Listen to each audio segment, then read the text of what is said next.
It was the sort of night that made you wish that no technology would ever update again. Maybe that we would just stop with technology at all, and instead of recording things or using computers or going to the dentist or whatever, we were just cavemen who would get injured and then die, and then it was okay because they didn't have to worry about technology. Anyway, you walk down the path and you're going into the front doors of the Anselm Society Digital Pub, and inside you hear a riotous conversation about arts and faith and people trying to talk some dude in the corner off the ledge of saying that all technology is bad because he had one bad experience with a computer. That person being talked off the ledge is me in the corner table at the Believe to See table. Welcome to Believe to See, a podcast of the Anselm Society Arts Guild. My name is Matthew Millema, your co-host. The Anselm Society is a coalition of churches across the Front Range of Colorado dedicated to one simple mission, a renaissance of the Christian imagination. To do this simple thing, we have a number of different programs throughout the year. We have our big annual Imagination Redeemed conference every spring. Tickets are going fast, so get on that. We have a number of different podcasts in addition to this one. We have different lectures. We have different resources. We have a whole guild of artists, which I'll talk to you more about in a little bit. If you want to find out more about that and maybe how you can get involved in Anselm, visit anselmsociety.org. And while you're doing things, why don't you just hop on to iTunes, Stitcher, Spotify, wherever you get your podcasts, and rate and review the show. We'd appreciate it. It's a great way to increase the visibility of the show, or, whatever. If you're anti-technology and taking a break, that's fine. This is a no judgment time right now. But tell you one way that I do approve of technology, it's our friends at Wolf & Key Marketing. Wolf & Key Marketing is a Colorado Springs-based digital marketing agency that helps forward-thinking businesses that might not have my aversion to technology, but actually think forward with it. I guess that's okay. Thrive in the age of the internet, whether it's through a new website, better social media presence, or any of those other highly targeted digital strategies, basically all the things I'm apparently bad at. Wolf & Key brings a tailored approach to each of their clients in order to create real business growth. Wolf & Key, purpose over profit, and actual fruitful use of technology, apparently. So that's great. And with that, I can bring in our co-host. She's new to the show, but, whatever, host, co-host, whatever. Lauren Capps. Lauren, how are you? I'm good. How are you? I'm doing okay. Can I share my sob story with you? Yes, please. Okay, so I'm bad with technology. Yes. Yeah. So I learned after a long, hard struggle how to use GarageBand to record voices from the air and keep them in a computer. And this took me a very long time. And I finally learned it, and I recorded shows. Then, fast forward to this show. I get here half an hour early to set up the computer. And what do I find? GarageBand has updated its settings and preferences and layout. I have no idea what to do. I'm lost. I'm basically like those monkeys in 2001 Space Odyssey. They're like poking things with sticks. That was me. So we're recording on the podcast on my phone, which should be okay, but that's a disclaimer in case. Do you have words of comfort for me? No, this pretty much checks out, so yeah. So I should tell you, Lauren is my sister-in-law. She is my wife Danielle's younger sister. And having her on the podcast today, this is basically family night. So Mandy Houk, one of our frequent co-hosts, it's her daughter. Now, do you go Emmy, Emily, Emma? Which one do you go with? I go with Emmy. Yeah. Emmy. So welcome to the podcast to you too. Thank you. I'm glad to be here. Now, you are actually also a member artist as well. Yes, I am. So tell me a little bit about that. It's been really great. I've been in for about 2 months, not years. And I'm a writer, which has been just great to be surrounded by other writers, but also other artists, and just to have more imagination surrounding me, which has been really great. Remember, the Arts Guild. Check it out on the Anselm Society website. But anyway, tell me this, because our listeners are getting to know Mandy fairly well. What was she like as a mom? Rate her on a scale of... No, I'm not rating her on a scale, but she was great. She takes care of everybody, and she's just awesome. She tried to embarrass my sister and I all the time, but we just thought she was hilarious, so it didn't work too well. So you're saying she's great, and her one fault is that she was too funny without realizing it. Yes. Which continues to this day. She doesn't get why she's funny. That's not what I was looking for in the question, but whatever. Did you want the dirt? Yeah. Well, actually, no, because little side story, then we can dive into the actual episode today. So this book that I won't shut up about that I wrote, been sending it to beta readers and got all the notes back, and then I sent it to an editor before sending it on to the other folks, agent and stuff. The editor is your mom. Yes, I know. She holds my future in her hand like a young bird that she can just crush. So I'm glad that you said that she's great and her one fault is that she's too funny. But actually, this is kind of appropriate here because we were talking about family connections. Because the reason we're here is Little Women. This is a hot time for Little Women, wouldn't you both say? Yes, it is. Because we have the new movie. It's just out. It was nominated for Best Picture. Did you all see that? I didn't see that. Well deserved. Yeah, so I have not seen it yet. However, I did see the 90s version. I've read some other stuff. I disagree, but we can get to that later. I have to disagree as well. Yes! All right, this will be fun. We did not share our opinions in any detail before the show started. No, we didn't. But, I thought this time when there is a new adaptation of a book that a lot of people really love, and it's one of those books that people like pass down from like parent to child, and it's generational, and it gets on a lot of themes that I think we are going to get on here in this upcoming quarter. It's a good time to announce it. We're a theme that you'll hear us talk a lot about, especially in the coming episodes. You'll hear the folks at Redeemed Imagination talk about is the centric artist. An artist who's not like that eccentric weirdo on the fringes. They can be, but they don't have to be. Just sort of in a community, writing as part of a group of people, very enmeshed in the life of their church, their neighborhood, their community. What does that look like? I think Louisa May Ellicott has some things that she can share along these lines. And I think between the three of us, we'll have some hot takes on Little Women, regardless of where you come down on it. But before we do that, let's get both of y'all's backgrounds. So, Lauren, I wanted you on the podcast because I knew you were a gigantic Little Women fan, but you have professional experience teaching Little Women too. So tell me about your background with Little Women. So I've been reading the book since I was in, I'd say, later elementary school, and have been watching the 92 movie almost my entire life. But I was a teacher for 3 years. In my this past year of teaching, I taught and then directed the musical version of Little Women, and so I got to share my love of this story and help my students understand the intricacies of each character, so they could perform it better on stage. So that's kind of my background with Little Women. I still love it very, very deeply, even to this day. All the movies, I can't help it. So yeah. So what order did you read the book before you saw the 92 movie, or did you see the movie first? I probably saw the movie first, but I've read the book a dozen plus times now. But movie, I have seen the movie a lot. So. Okay. Yeah. Now, I remember you'd already seen the movie at least once when I asked you to be on the podcast. Then you were going to take your fiancé, Garrett, to go see it. Second time, you're like, I'll just go see it third time to prep for the podcast. So you are very open to experiencing Little Women all the time. Yes. So final question before we move on. So Little Women, the musical, I of course saw this. Is it called just Little Women, or is it like Little Women with an exclamation point since it's musical? No exclamation point. It's not like Pippin or, like exclamation point. It's just Little Women, the musical. Oh. I know. There's a really great Simpsons episode. Mom, you're not listening to this. There's a really great Simpsons episode where Marge is in a musical version of Streetcar Named Desire, and it's called Streetcar. Oh. It's really great. Anyway. That's great.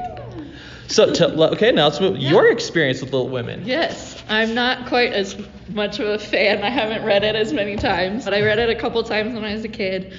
And I only saw the 90s movie maybe twice, I think. Wow, I read the I've book seen it first. twice. I read the book first. Okay. And then I watched the movie. And I probably was like 9 or 10 when I read the book the first time. Okay. So, and then I've only seen the new movie one time. But I know. Well, I think your opinions will still be valid. But so let me sort of set the scene for what we're going to talk about. Trying to put this into a little bit of context, because I always see Little Women I always pair it up with like Anne of Green Gables, and they're different eras, but I think it gets paired with like Jane Austen, not because, they're like 100 years apart on different continents, but it seems like they have a lot of overlap with the readers. So I'll share some stuff I've been learning about Louisa May Alcott, because she had a very interesting life, normal in some ways, not normal in other ways. So she grew up in the Northeast, so living probably a lot of her formative years in Civil War times. Her dad seemed like kind of a weirdo, maybe a pleasant weirdo, maybe just a weirdo. I think eccentric means you're a weirdo, but everyone likes you, and then weirdo is just... Yeah. So he was a transcendentalist, never really had a real steady job. I think he was like vegan before that was really a thing. And Louisa, I assume she went by Louisa, Lou, maybe? Her and her 3 sisters, foreshadowing, lived in poverty a lot. There was a lot of conflict between her and her mom and dad, because, hey, why don't you get a real job? Because I'm a transcendentalist. Or I didn't catch how that part went. But she goes, and she seems to live a reasonably normal life. She's not like an eccentric like you think of as many artists. Never marries, but starts writing these stories that are loosely based on her life. So I was trying to place her. It's like, okay, is she one of those centric writers we can talk about, or an eccentric writer? And I wasn't sure. So I submit to the panel. Where would you place Louisa May Alcott? Well, there's actually a book about why Little Women is relevant today and has been, all this time. And it also talks a lot about Louisa May Alcott's childhood. And so a lot of her writing was about, especially Little Women, was more of how she kind of wished her life was, how she kind of wished things were a little bit more together. But also the father, not being at home, being at war, kind of reflects her father. But her father seemed a little more negative. But I don't know. I don't know if she was necessarily eccentric. I just don't know. I think she kind of plays in the middle. She could kind of go either way. Yeah. And I remember reading about her father. He had like the saying that I'm going to butcher this. Basically like self-denial is the seed of joy or something. It's like, oh, that's awesome. Thanks, Dad. But so your take then. I feel like with a father like that, you've got to be somewhat eccentric. But she did seem to be very involved in the lives of other people, especially with the way that Little Women is written. It's very domestic. It's very drenched in the domestic life. So she really seemed to understand how life worked in her time period. So I wouldn't say she was an outsider or an outlier, but she could have been a little weird. I mean, she was an unmarried woman in that time. That's unusual. Was that unusual, or I always think of that is more of a type of, maybe that's just in books. Well, she was unmarried and happy about it, which was very unusual. Oh, that's the scandal. Yeah. Very scandalous. The nerve of her having a fulfilled life without a husband. How dare she? Okay. But anyway, so that's sort of where we put it historically. But then, again, I always view it in pairing with like Anne of Green Gables, which I love. I've read bits and pieces of the book, which I absolutely loved the book. I thought Anne of Green Gables was fantastic. And the movies, which have grown on me greatly. So I'll admit I watched them as a boy. I'm one of 3 brothers. My mom would guilt me and my brothers into it. So I watched it often with a less than great attitude. But now as a hopefully more mature adult, I can really appreciate them and I really, really enjoy them. Jane Austen, I've talked about this on the podcast. I love her to pieces. I think she's the greatest. And as far as I know, the 2 biggest Jane Austen fans in the Arts Guild are me and Brian Brown. So we are planning on having a Jane Austen Bros podcast, but that's still in the future. So we have those 2, which, again, I love both of them. I'm going to say I could never get as fully behind Little Women. I always thought it was a little odd. Maybe it's because I'm colored by the 92 movie, which kind of got under my skin. I am aggravating my sister-in-law. So I'll admit I have not read the book. I've read bits and pieces of the book, like, as part of school, but I've never, actually read it. So Lauren, you can defend the honor of the book, 92 movie, whichever you prefer. Well, the book is fantastic, I must say. So how about this? Compare it to Anne of Green Gables then. What do you think are the relative merits of both of them? Honestly, I love both of those things so very deeply, and they've actually been very formative in my life. I can see how they can be compared in the sense of especially the strong female character and the female writer herself. Both women being Jo and Anne being slightly eccentric, very much beyond, they wanted, beyond what they had and where they were. They saw themselves as being unforgettable people. So I think in that way they definitely can be compared, where a lot of young girls can find themselves in those characters in Anne and Jo, saying, the same thing. I want to be known. I want to do something, big and awesome. And that's exactly what those characters wanted. So I think it's very easy to compare in that sense. But I was able to easily get into Little Women. And I think it's a big reason I could get into it is because I could see myself not just in Jo, but I could see myself in all the sisters. Even Amy? Even Amy. I was the little sister. So I've experienced the older sister syndrome of she was doing really cool things and I wasn't invited. I never burned anything. That's not how Danielle told it. That checks out. That's fair. That's how Danielle sees it. It's fine. But I think that's one of the most endearing things, and one of the things I love the most about the book is that every time I read that book, I tend to be in a different season and different stage of life. And every time I learn something new about these characters, and every time I see myself in each character in a different way. And I think that's one of the most wonderful things about this book. Okay, now if we're going to contrast them, and again, it seems like you love both of them so deeply and so completely. It sounds like you cannot pick which one you love more. But if you're just hey, these are how they're different. So you're this is my one child, and he has blonde hair, where my other child has brown hair, but I love them the same. So if you're going to do that with Little Women, and how would you do that? Well, Anne is a series, which, technically Little Women has a sequel, but Anne is a series, I believe, of 6 books. And, you're seeing Anne as a young girl, about 11 or 12, whereas when you meet Jo, she's a few years older than that. She's a little bit more determined. And Anne, where she is an orphan, she, is beyond imaginative. She lives truly in her own little world, whereas Jo has more of a stable family, good home life to an extent, and support of her family to an extent. So I would definitely say you're seeing these two powerhouse female characters in different stages of life. Okay. So that's a big contrast between the two. They're definitely different. Okay, that makes sense. So more compare contrast. Let's do Yeah. this. Let's keep the good times rolling. If you want to choose between Lauren's 2 beloved books, you can. I can't guarantee what she'll do, but go Oh my ahead. goodness. I will say, I think when I was a kid, I loved Anne of Green Gables more than Little Women, partly because I don't like the ending of Little Women. Hot take, I don't like the end. Oh, we're getting to that point, don't worry. We'll get there. But as I've gotten older, I feel like Little Women there's not a shying away of difficult topics in Little Women. They're just very human at every point. All of them make mistakes at every turn, and they're all hurting each other but still loving each other. And I think that I miss that in Anne of Green Gables. I think there's not quite as much of that. People are human and making mistakes and hurting each other all the time. It's a little bit more lighthearted. So in my older age, I like as a 24-year-old, but Here, as I've gotten older. As an elderly person.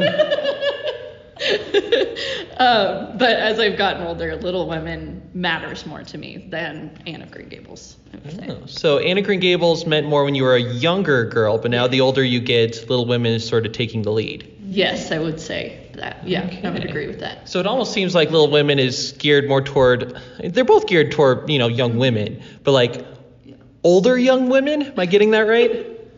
Sort of. I was 10 and I got into it immediately and was super engaged by the story, which I think is why I got upset by the ending. But I think you can love it as a younger child, but Anne of Green Gables does relate a little bit more to the younger demographic. Yes. So when I'm trying to place why I always gravitated more toward Anne of Green Gables than Little Women, and again, I'm not in the target demographic, but whatever. I don't need your publisher's labels. I can read what I want. I think one of the appealing aspects of Anne, whether again we're looking at the books or the film series, is there is this. It's sort of like a blanket or like a comfy pair of jeans that you put on. You're like, okay, I'm just gonna slide into this. I know what I'm getting. I'm gonna be transported to this place for a while, and I'm just gonna go here. It's sort of like the South, and there's lots of other good things about it too. But that's one aspect. And for that, I prefer being in the Anne of Green Gables world than the Little Women world, where it seems like it's always winter and everyone is starving and it's always winter, never Christmas, and the dad's off fighting the war, and Marmee, yes. That's weird, and then Joe ends up with the wrong guy. Not the wrong guy. So let's sort of transition, and I'm sorry if I'm keeping the Anne of Green Gables and Little Women pairing together, but again, I always kind of view them as a piece. So there have been two major adaptations of Anne of Green Gables. There's the much beloved series with, what's her name, Megan Follows, and what's the name of the guy who played Gilbert? Oh, shoot. I forget, but we all know who we're talking. Jonathan, I think he's passed, but he's lovely. I saw that. He died very young. Yeah. His name was Jonathan, or first or last. I can't remember. So I felt like that series did a pretty good job of like capturing the tone and sort of the spirit of Anne of Green Gables. Absolutely. Then, are you guys familiar with Anne with an E? I refused to watch it. Oh, thank you. Yes, the same. Yes. I heard too much about how they were changing it, and I couldn't handle it in my soul. Yes. So I'm. First of all, if you want to hear all of my takes, me and Anselm member Ashley Coles recorded a whole podcast on Anne with an E because we both hated it so much. But it really was in brief, it was a remake that really tried to take the basic outline of it and then make it something different. So it's gritty, it's disturbing. Matthew tries to commit suicide at one point. Gilbert becomes an orphan too. It's a horrible story, and it's like the opening scene, like when Anne is being introduced to like Marilla. It's just sad and somber and pathetic, and I just watch it like, why are you doing this? Oh my God. So all that is to say, we've had two major remakes. One of them did a good job hitting it. Anne with an E, whatever else it may be, it's not a faithful adaptation. No. For Little Women, we're now at that same point too, where we have the 92 movie, and now we have this latest one. How would you both describe them in broad strokes? We get more into the weeds pretty soon as we get more into this latest movie. But how would you describe them and how faithful they are to the book? I feel like the 92 version was faithful to the book, but I don't think it went as in depth and as true and honest to the characters as this new movie has, especially with like Marmee. Marmee was very vulnerable in this new movie, and she is in the book as well, but in the 92 version we get a very like sugar-coated Marmee. She is like a paragon of womanly virtue in the 92. Yes, where in this new movie we're seeing a Marmee who like hurts and is angry and really misses her husband and is like suffering. Not just the daughters are suffering when Beth dies. Spoiler alert. But we're allowed to see her suffering in this movie, which the 92 doesn't allow. But those are some big differences, I think, is just the true character development that happens in this new film is absolutely beautiful, especially with Amy. I feel like we're probably going to talk about that more because it's important. Oh, we'll talk about it. It's important. I sent you an article all about Amy right after the movie came out. Yes. Okay, so broad strokes, and you felt like the latest one did a better job with some of the character development. Absolutely. Okay. Really, really. Which was important. That's the whole thing is, I feel like the 92 version, more often than not, spent more time on developing Jo, which is fine. I mean, she is the lead character, so that makes sense. But this new version really allows each sister and Marmee and Lori to really develop a lot more, which is wonderful. Okay. Yeah, I would have to agree entirely. I think the characters were just they went so in depth into the characters, and they didn't shy away from the difficult stuff, which Louisa didn't either, which is why I got so into Little Women when I started writing it, or reading it, not writing it. Anyway. That'd be a pretty major claim. That would be pretty, yeah. I just came back to life all of a sudden as Louise. Anyway, we're going into a weird, okay. Anyway, I think the 92 version, in my opinion, ends up being a little bit too lighthearted and tries to be a little bit more like Anne of Green Gables, if we're going along those lines. It's just a little bit too light for me. Yeah. It doesn't allow for the depth that is in that book. So, yeah. Okay. Well, that's an interesting thing. So maybe, and again, I'm coming at this from the point of view of my ignorant, male privilege just all over the place.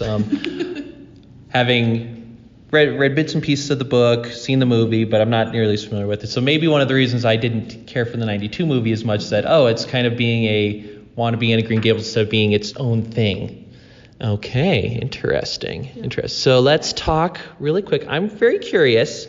Let's talk cinematography. 92 or the latest one. Which one's prettier? I think there are beautiful shots in the 92 version for sure. And the 92 movie always makes me feel cold. Yeah. I always feel like the sky is always like that deep purple you get in January. It's always cold. Someone's fallen into a lake. It's like, gosh. Well, someone does fall into bring me on Prince Edward Island in the summer through the white way of delight. Yeah. And I think part of the reason I love 92 version and I don't feel the coldness is just because of the warm memories that I have associated with that. But the 92 version. I like how you use the metaphor to, yes. Okay. The inner warmth of your memories. Yes, because it's a very big movie in my life. But what I love about the new version is the current Jo, whenever it's, in the present Jo, it's dimmer, it's darker, it's grayer, but whenever she is reflecting on her memories in childhood, it always is full of color and very vibrant. So I think just that note alone, without them having to, I think they do it one time at the very beginning when they switch back to 7 years later. Mm-hmm. I think that's the only time they do that. Otherwise, a big indicator is just the contrast of color being very gray and dull to being very vibrant of her childhood, because that's how she viewed her childhood, was very vibrant. So that alone, the cinematography is beautiful in this new movie for sure. Yeah. Okay. I would agree. I don't have much knowledge of cinematography, so I just thought it was pretty. Well, that was the essence of my question anyway.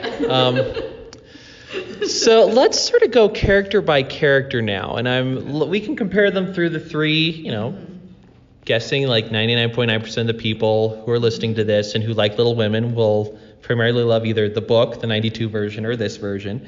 So comparing them, let's start with the character of Jo. So it sounds like what you would say, Lauren, is 92 did a good job with Jo, but nobody else. Is that fair? How would you say Jo differs from version to version?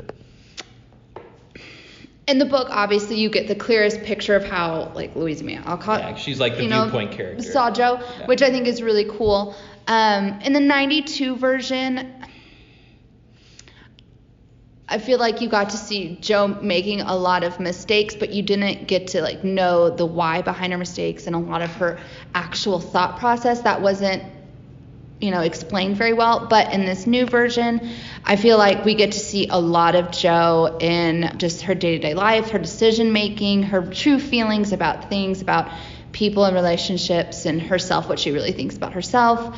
And so I feel like with the from the book to the newest movie, I think we've only seen more of an increase of who Jo really is.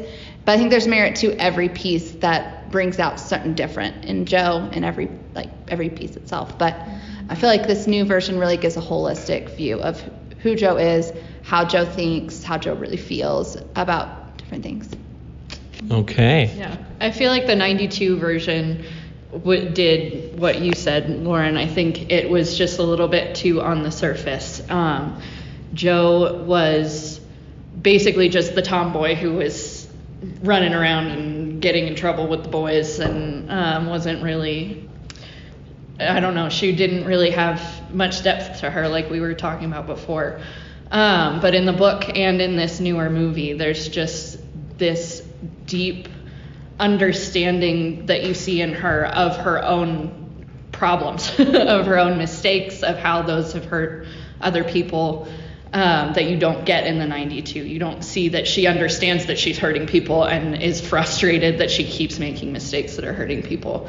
And I think that's a really important part of the book and the movie and this newer version, because we all are like that. We're all doing things that we don't want to do and hurting the people that we love.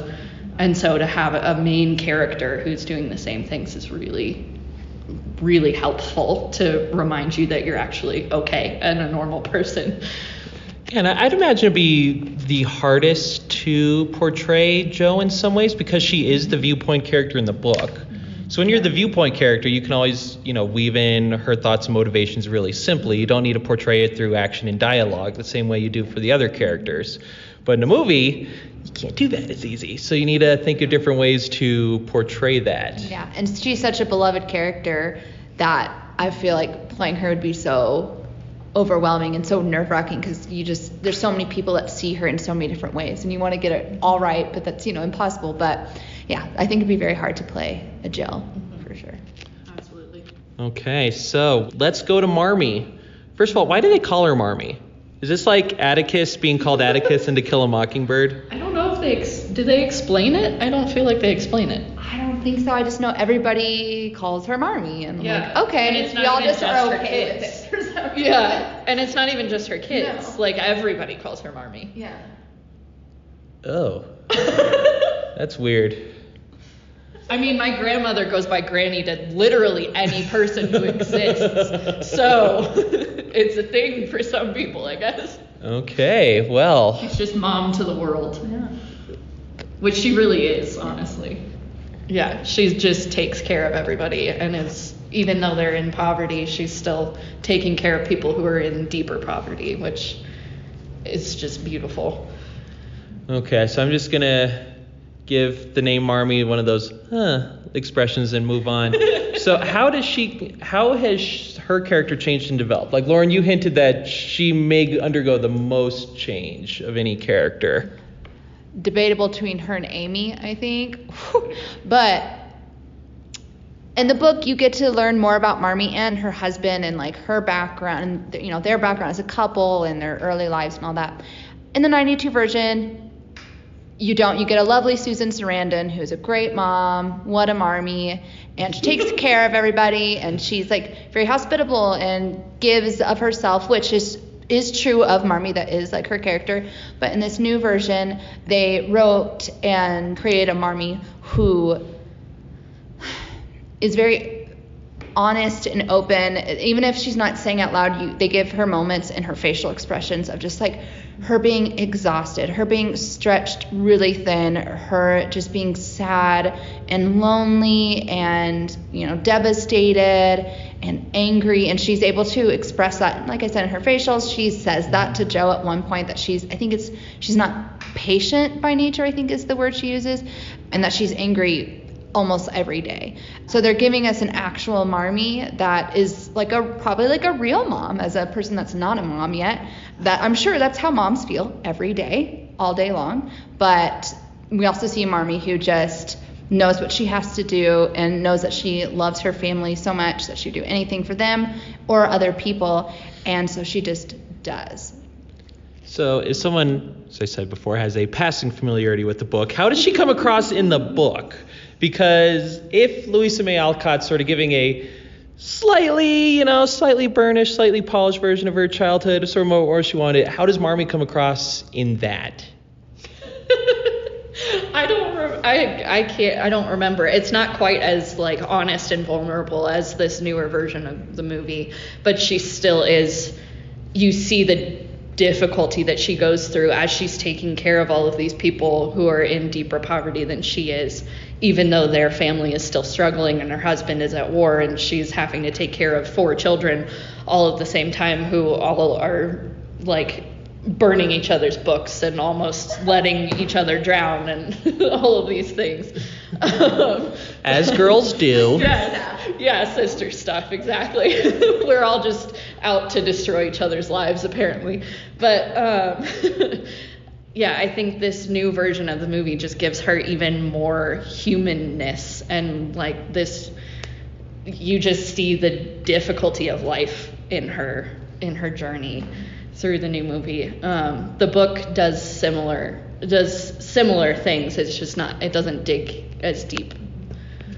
Well, I'm going to pretend I'm in the director's chair right now. It's almost as if the latest movies are almost growing up with the audience now, where it's an audience of people who may have loved it as children, but now they're adults. Maybe some of them are mothers themselves, and like, oh, you can be a strong woman and a strong person and, you know, serve people and be a good parent, and also have this other side of you that gets stretched too thin and it gets worn out and frustrated with people and gets upset with your daughters when they burn each other's novels. Yes, absolutely. Okay, so now let's go with Christian Bale. Oh, so Laurie. I guess that's his technical name. I just know him as Christian Bale. I don't think I even knew that was Christian Bale. It is a young Christian Bale.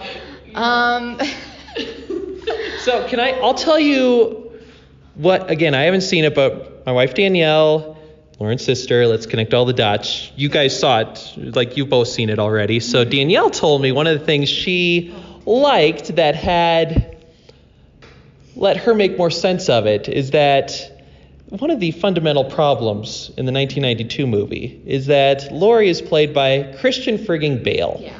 Yes. And you see Joe turn down Laurie. Yes. And you're like, but he's Christian Bale. Why are you saying no to Batman? What's wrong with you? Why are you going to marry this old creepy German guy? And that just really bothers you the whole time. Whereas this Laurie has more of a goofy, almost brotherly aspect. Is that accurate? It's very accurate. I mean, Timothée Chalamet is a delight. But you're right. It's Christian Bale. Dude, if you're listening, I'm sure you're listening. Saying that you're no Christian Bale, that's not much of an insult, okay? You're fine. Yeah, I think in the 92 version, we see their relationship, and we see that they are very similar, but at the same time, when she turns him down, you're very angry about that. You're the 2 hottest people in this town. What's going on here? You're not seeing the full scope in that movie of the potential problems of the relationship. Where I feel like in the new version, you really are seeing how they rub off each other the wrong way sometimes. And Joe is able to really in this movie show her affection for Laurie, and it's so clear the entire time. That is friend like zone. Her brother. That is massive friend zone. It is so obvious, so that when it does come to the time where he is like pouring his little heart out, and she just is saying no, and like, we can't do this, we would kill each other. It's not as much of a shock, even though obviously we all know she turns him down, but it's not as much as a shock because you have been watching the very clear indicators that she has been giving him of we are friends, yes? But yeah, I think... As a man who was once a high school student, I am very aware of the signs of being friend zoned. Pour one out for my man Laurie there. Continue. But yeah, I think the fact that Laurie is played by... I still think he's handsome, but he's, again, Christian Bale. Wow. Yeah. He's played by someone that is skinnier and goofier, and I feel like the guy that plays him really played Laurie so well and really dived into that brotherly love that so many of us feel for Laurie, that whenever she didn't turn him down, we weren't as hurt because it wasn't Christian Bale that was being turned down. We were like personally offended. I was offended. You know? Yeah. So I feel like the Lori and Joe relationship got a lot more explanation, even if it was subtle explanation. But yeah, I feel like Lori was less intimidating looks wise in the sense of like, wow, you are just bonkers handsome. Like, so it was less hurtful, yeah. When it didn't go well. Wow, you're just bonkers handsome. So while we're on the topic of friend zoning, I'd like to take a quick digression. Then you're up next for your Lori take, so get ready. Right. So something I tell Danielle, we were watching Mary Poppins, and that is one of the greatest examples of friend zoning in the history of cinema. So true. When they're singing It's a Jolly Holiday with Mary, and Mary's stanza to Yes. Bert, it's a jolly holiday with you, Bert, gentlemen like you are few, a lady needn't fear when you are here, your sweet gentility is crystal clear. It's like, you know why I love you, Bert? It's because you never ever try anything. Poor Bert. I know. Pouring out for my man Dick Van Dyke, pour one out for my man Lori. Yeah. All right, so your takes on Lori. Yes. So even though I don't like the ending of the book, it is not because I think she should be with Lori. I do not think she should be with Lori. I think it is very clear in the book, as well as this newer version of Little Women, that she just wants a friend and that she sees some of herself in him, and that like comforts her because she wants to be boyish. She doesn't want to live into this feminine ideal of what a woman is supposed to be. And so Lori gives her the freedom to not live into that and to actually live her dream of who she is. And so you see the shock that she has when Lori comes and is like, I am in love with you and I've always been in love with you. And she's like, you've just ruined my entire childhood, because he was this free place for her. And now he's not free anymore. He's not safe anymore because he's in love with her. And that's terrifying, because she doesn't feel the same way. And she knows that if they lived in close quarters with each other, they would destroy each other. They would argue constantly, and just they would not actually love each other well, because they're not different enough. They don't have enough to play off of each other and to grow together.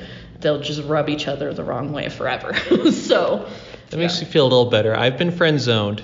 I have never had a girl in my young tell me, you know what, you've ruined my entire childhood by saying this to me. So that's good news, at least.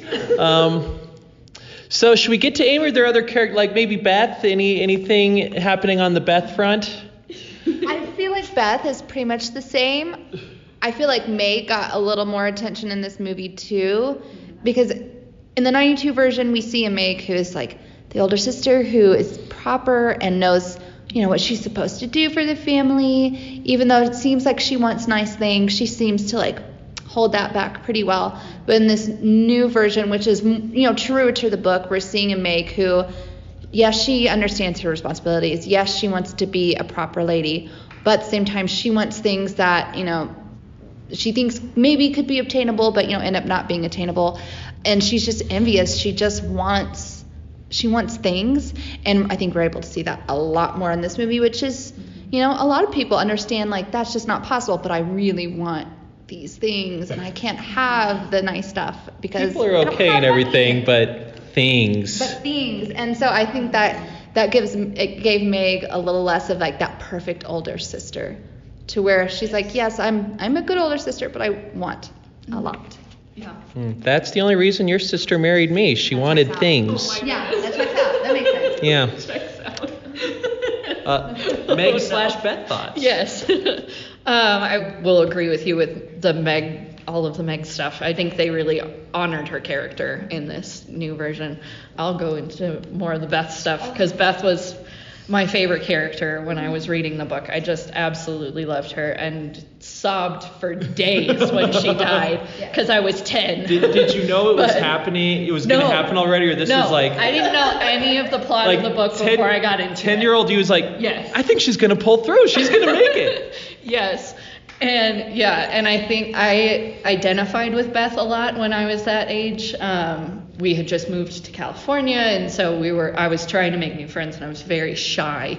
And so I identified with Beth a lot, because she's terrified of doing anything. She's just scared of the dreams that she has because she loves music, and she would, if she wasn't so scared and so shy, she would probably pursue music. And Mr. Lawrence gives her, that relationship is my favorite part of that whole story. It's one of the best relationships. It's so great. But he gives her the ability to pursue that dream without having to be something other than who she is, because she doesn't have to be like Joe. She doesn't have to be boisterous and loud and crazy to dream. She gets to just live into the music because of Mr. Lawrence, and he loves her for it because she reminds him of his lost daughter, and it's just it's just such a beautiful relationship. So yeah, that's my take. Agreed. I think, again, in this new movie, we got to see even more of Mr. Lawrence and Beth's relationship, and it just gets at me, man. He loses his own daughter, and then he loses Beth. It's just fantastic. It's heart-wrenching. It's a lovely relationship. Yeah. Yeah. So now the final piece, saving the best for last, Amy. Yes. So I will share my 1992 Amy hot take. Amy, underrated. I didn't think what she did was that bad, and I thought good for her for doing a good thing in Christian Bale when she sees it. She goes to Europe because, she's right place, right time, and then she's like, hey, here's Christian Bale. We're standing... Where were they in that scene? They're like somewhere in like France, and Christian Bale seems a little tipsy for some creepy reason. He has a gross mustache, and she's like, you know what? Mustache is awful. I know what I want. I'm just going to go get it. So why are we holding this against her? You, Lauren, my wife, my mom all hate Amy, and I'm like, hey, it's okay. So you can respond to that. You can have as much time as you want to respond. Okay. So I didn't hate Amy as much in the book, but it is the 92 version that, I have like a visceral reaction to Amy. Like, she makes me red in the face, angry, and I am the little sister, but I would have never destroyed like the one thing that my sister cared about the most. Like, never. And she is spoiled. She is selfish. She gets what she wants always. They really don't show her going through any kind of hard time except getting like hit in the hands because of limes, which was unfair. That's not fair. Don't do that. But she's literally the worst. And then she just straight up steals Lori. She does. How could she steal Lori? Joe rejected Lori. Lori's putting himself out there. Joe's like, you're kind of a friend. See ya. How is that stealing? She just did. It's like a code, and in this, and for some reason, it's like movie, basic feminism. It is basic feminism. And in that version, it gave her no characterization except she's a little brat, and therefore, when she goes through the eyes, you're like, okay, well, pretty much. We'll see what happens, Whereas in the new version, wow.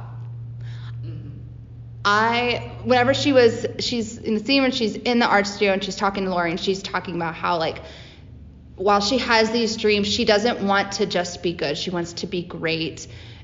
How she wants to be able to earn her own money, but that's not possible. And any money she, would make would immediately be her husband's whenever they got married. Her children would be her husband's. Like, everything would belong to someone else, and she wants something for herself. And you can see in that scene, like, she's feels like the pressure of now being the breadwinner for the family and having to take care of everybody.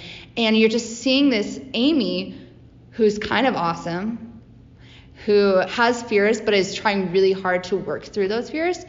And you also see her, yes, that she's cared about Lori her whole life, but she's very stern and not just being like, oh, you love me? Okay, then. She talks about how she's always been second best to Joe, and she's not going to do that anymore. And so I walked out of the movie theater the first time I went to see it with my college roommate, and I was like, that is the best Amy I've ever seen in my life. And I love this Amy. It's fantastic. She's wonderful. I don't hate her at any time. Even when she's little? Even when she's little. I think she's actually kind of funny and endearing. She's definitely not as bratty. And whenever she, does get with Lori, it didn't make me physically angry. I actually felt like it was how it was meant to be in this way. And whereas in the 92 version, I was like, this is just not okay with me. Nobody gets anybody. I hate everything. Where in this, none of you deserve love. Nobody, but Amy, especially in that one. But I love the development and the actual human characteristics they give this Amy, because they did not do that in the 92 version. They gave her a real personality that's actually awesome. Okay, now, Can I get another person on 92 Amy Island or no? Yes. No. Are you trying to say that Amy's okay in 92 version? Oh my gosh. No, maybe I'm doing this just to, get my sister-in-law upset, whatever. No, I would agree. I could not stand Amy. I think part of that is that they seemed to try to brush over the fact that she and Lori ended up together. They're running away from it because they know everybody doesn't like that happened. So I think they end up glossing over Amy almost entirely, which then ends up making her a completely shallow and she almost feels like an unnecessary character and just like a total nuisance. And in the book, she kind of felt that way too. I didn't like her much in the book either. She was one of the more underdeveloped characters, I think, in the book even. But this movie for sure just delved into how much pressure she had because all of her other sisters, Beth couldn't get married.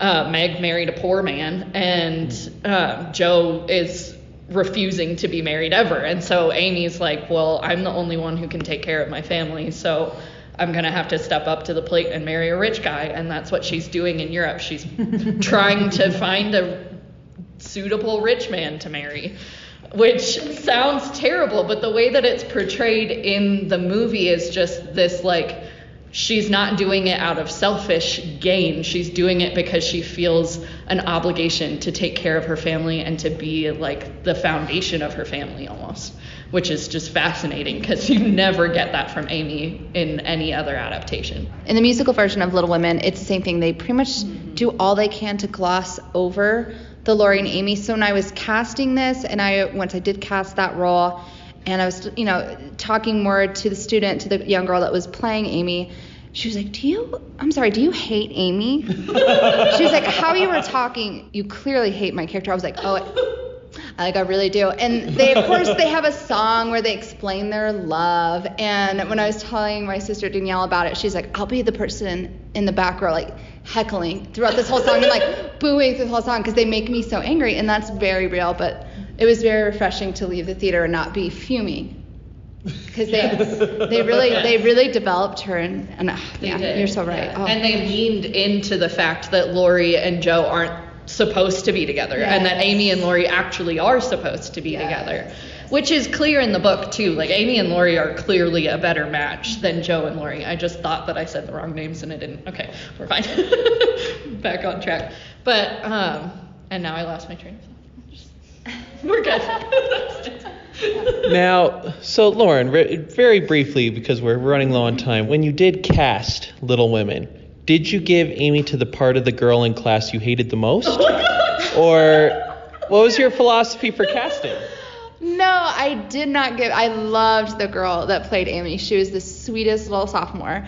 When approaching the character of Amy, I was just looking for someone that I could see playing younger and playing really stubborn and bratty. And while Laura, the girl that played her, is not a bratty person, she had done different scenes in class that I had seen that brattiness and that entitlement, and that's how she plays in the script, is very bratty and entitled. So I was like, I feel like she could play this very well. So that's how. No, I did not hate this student. I did not. She was great. Glad we have that all settled, and I'm glad that Amy is having her day in the sun. Now I don't need withering glares from my sister-in-law whenever I say I don't hate Amy. You have to watch the new version of that's true. The movie of Little Women first. Yeah. That's true. Because then it's still coming from a place of liking 92 Amy for whatever reason Which is you incorrect. have. Yes, it's an incorrect opinion. Yes. Duly noted. All right, well, thank you to both of you. And once again, Little Women, it'll probably still be in theaters when you listen to this, so go see it. It's nominated for an Oscar, people. Yes. Beautiful. The acting is beautiful. Oh, my it's just goodness. incredible. Mm-hmm. Yeah. So, go see it. And now, in closing, I've been telling you all recently about how I've been looking for a new way to close the show since I've run out of St. Anselm quotations from good quotes on the internet.